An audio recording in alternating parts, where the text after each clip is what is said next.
Vous écoutez le podcast Il est écrit avec Louis. Ensemble, partageons la parole. Bonjour amoureux de la parole, heureuse de vous retrouver dans notre série Shemot où nous allons parler du chapitre 14 de l'Exode. C'est un chapitre central dans l'histoire de la rédemption d'Israël puisqu'il raconte le passage miraculeux de la mer Rouge et la délivrance finale du peuple de Dieu hors d'Égypte. Si vous m'écoutez pour la première fois, je suis Louis du blog ilestécrit.com et je vous embarque dans une nouvelle virée biblique. Alors, j'ai essayé de découper mes excuses, ce chapitre de manière un peu logique et stratégique. Donc, la première partie que nous allons aborder, c'est les premiers versets, des versets 1 à 4. Dieu dirige Israël vers un chemin inattendu. Dieu ordonne à Moïse de faire camper Israël près de Pi-Hahiroth, entre Migdol et la mer. Et Pi-Hahiroth signifie la bouche de la liberté. Et ironiquement, ça semble être un piège.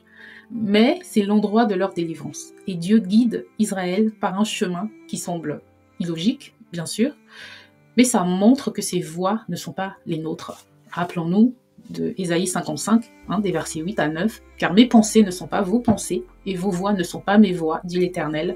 Autant les cieux sont élevés au-dessus de la terre, autant mes voies sont élevées au-dessus de vos voies, et mes pensées au-dessus de vos pensées. » Dieu peut nous conduire dans des situations qui semblent improbable, incompréhensible, mais nous devons lui faire confiance, car il est capable de nous faire traverser la mer, tout simplement, et tout est pour sa gloire.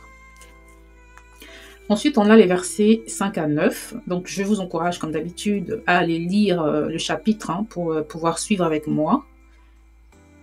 D'accord ? Donc, nous sommes toujours dans Exode 14. Donc, des versets 5 à 9.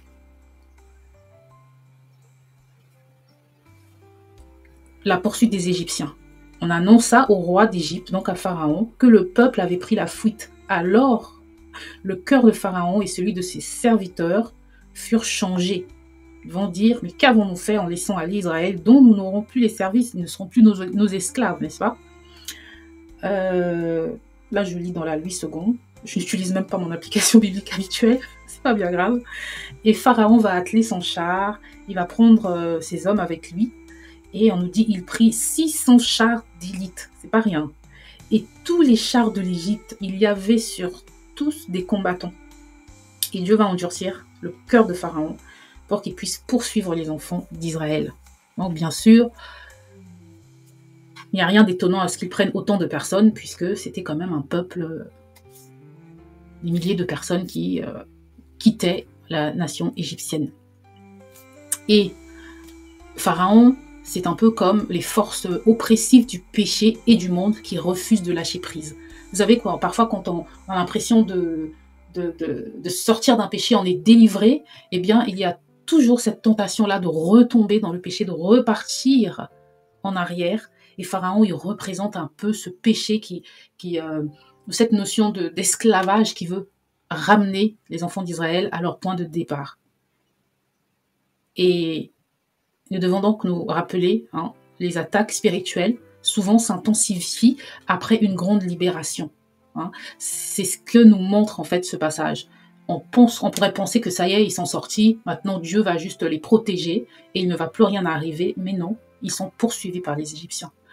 Et rappelons-nous par exemple, dans le premier livre des rois, au chapitre 19, nous avons Jézabel qui va envoyer un message à Élie pour lui dire que elle va lui dire que les dieux me traitent dans toute leur rigueur si demain à cette heure je ne fais de ta vie ce que tu as fait de la vie de chacun d'eux. Elle parle ici des prophètes de Baal. Donc dans le contexte, en fait, après avoir vécu une grande victoire spirituelle sur le mont Carmel, où Dieu a répandu par le feu et démontré sa puissance face aux prophètes de Baal, dans 1 roi 18, Élie est menacé par Jézabel. Et cette menace va le plonger dans la peur et la dépression au point de vouloir abandonner son ministère. D'accord ? Et il va même fuir.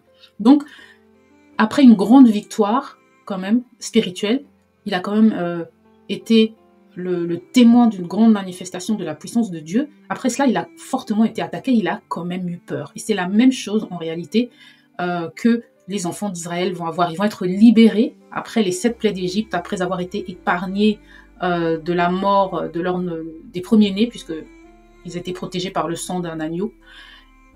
Après avoir vu tout cela, ils vont cependant arriver devant la mer et ils vont être pris de panique. Et ça, on arrive au verset 10 et 12, la peur et les plaintes d'Israël. Les Israélites, ils vont voir l'armée égyptienne et ils vont accuser Moïse de les avoir amenés à la mort. Et leur peur reflète un manque de foi en Dieu, malgré les miracles qu'il a récemment faits dans leur vie. Et d'après ce que j'ai trouvé en hébreu, c'est intéressant, juste comme ça, le mot Égypte signifie terre de dépression. Terre de dépression. Est-ce que ce n'est pas... ce n'est pas incroyable, terre de dépression. Donc c'est littéralement, l'Égypte, c'est vraiment quelque chose de négatif dans les Écritures. Et la foi est souvent mise à l'épreuve face à l'adversité. D'accord? Et donc, l'Égypte, qui est cette terre de dépression, hein, on a parlé de dépression également avec Élie, essaie de rattraper les enfants d'Israël pour les ramener dans la peur. Et c'est ce que l'ennemi nous fait souvent. Il essaie de nous faire peur. Qu'est-ce que tu crois? Est-ce que tu penses que tu peux m'échapper facilement, hein? Et on tombe dans la peur, on tombe dans la dépression. Il est facile de vouloir retourner à l'esclavage du péché plutôt que de faire confiance à Dieu. Et nous devons vraiment faire attention. Et donc, Moïse va exhorter le peuple à ne pas avoir peur et à rester ferme, car Dieu va combattre pour eux. Restez tranquille. Restez tranquille. La tranquillité en hébreu, ça implique donc une confiance totale en Dieu, puisque cela signifie de garder le silence et donc de ne pas s'agiter.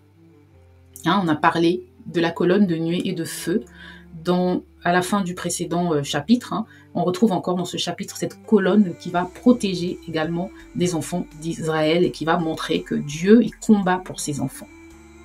D'accord?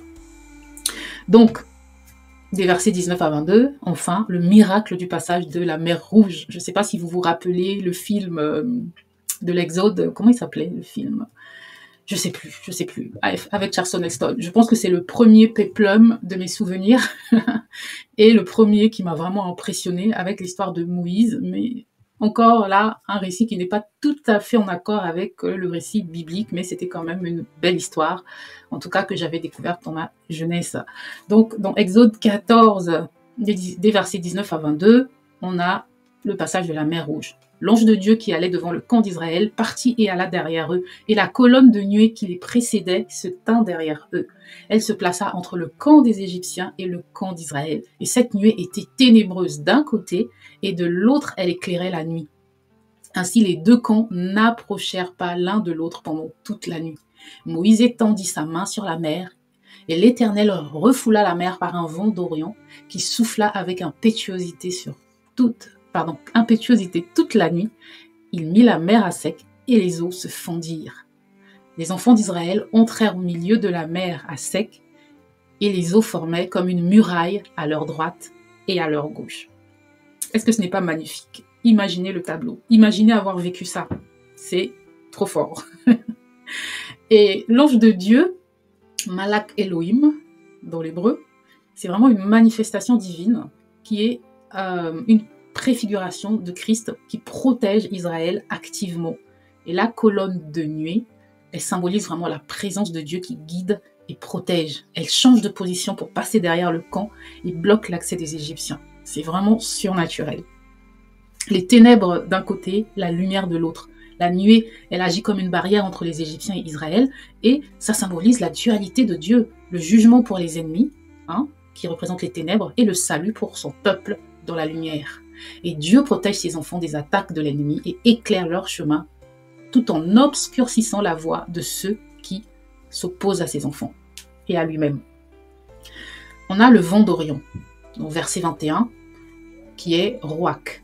Roak, c'est aussi le mot qui désigne à la fois le vent, mais également le mot esprit en hébreu. Et c'est aussi une démonstration de la puissance de Dieu. Et le fait que les eaux se fondirent, c'est un peu une image de Dieu qui fait vraiment l'impossible et qui ouvre une voie là où il n'y en avait pas. N'est-ce pas? Car lorsqu'on se met devant la mer, si on n'a pas de bateau et qu'on ne sait pas nager, Il n'y a pas d'issue. Est-ce que vous vous rendez compte? Et Dieu, il va créer une voie là où il n'y en avait pas. Comme une muraille, on nous dit, les eaux vont être comme une muraille à gauche comme à droite. Et à aucun moment, elles ne vont se déverser sur le peuple qui va marcher à sec. Et donc, ce passage à travers la mer pourrait préfigurer un baptême, d'accord, où les croyants passent, en fait, de la mort à la vie, ou bien de l'esclavage à la liberté, de l'esclavage du péché à la liberté en Jésus-Christ. Est-ce que ce n'est pas intéressant? Donc vraiment, c'est très beau ce chapitre, tout comme la nuée séparait Israël de ses ennemis, Dieu demeure une protection pour ses enfants face à tout danger. C'est vraiment ce que nous pouvons retenir de ce chapitre. Et Dieu, il est la lumière qui guide son peuple dans les ténèbres. D'accord? Même dans les moments de confusion, il est présent. Il nous éclaire. C'est pour ça que la Bible, les Écritures nous demandent de toujours garder les yeux sur lui. Quels que soient les troubles par lesquels le monde passera, si nous sommes ses enfants, si nous gardons les regards sur lui, eh bien, nous ne serons pas dans la confusion, nous ne serons pas dans les ténèbres, nous serons dans la lumière. D'accord? Le vent d'Orient, il symbolise aussi le souffle de l'esprit qui agit pour faire des miracles et rendre l'impossible possible dans nos vies. Et ce récit vraiment nous encourage à faire confiance à Dieu, même lorsque les circonstances semblent impossibles. Et je trouve que c'est vraiment un message qui est d'actualité. Je ne sais pas par quel combat vous passez aujourd'hui, mais si vous lisez ce chapitre, c'est un message qui va vraiment vous redonner espoir. Gardez les regards sur Jésus. Enfin, des versets 23 à 28, on a la destruction des Égyptiens. Les Égyptiens poursuivent Israël, mais ils vont être engloutis par la mer. L'eau symbolise à la fois le baptême et le jugement. Et la destruction des Égyptiens montre la victoire totale de Dieu sur ses ennemis. Dieu est juste et il délivre son peuple tout en exerçant son jugement. Et finalement, suite à cela, des versets 29 à 31, il y a l'adoration des Israélites. Israël traverse à sec. Ils voient la délivrance de Dieu. Ils ont foi en lui. Et ils rentrent dans l'adoration.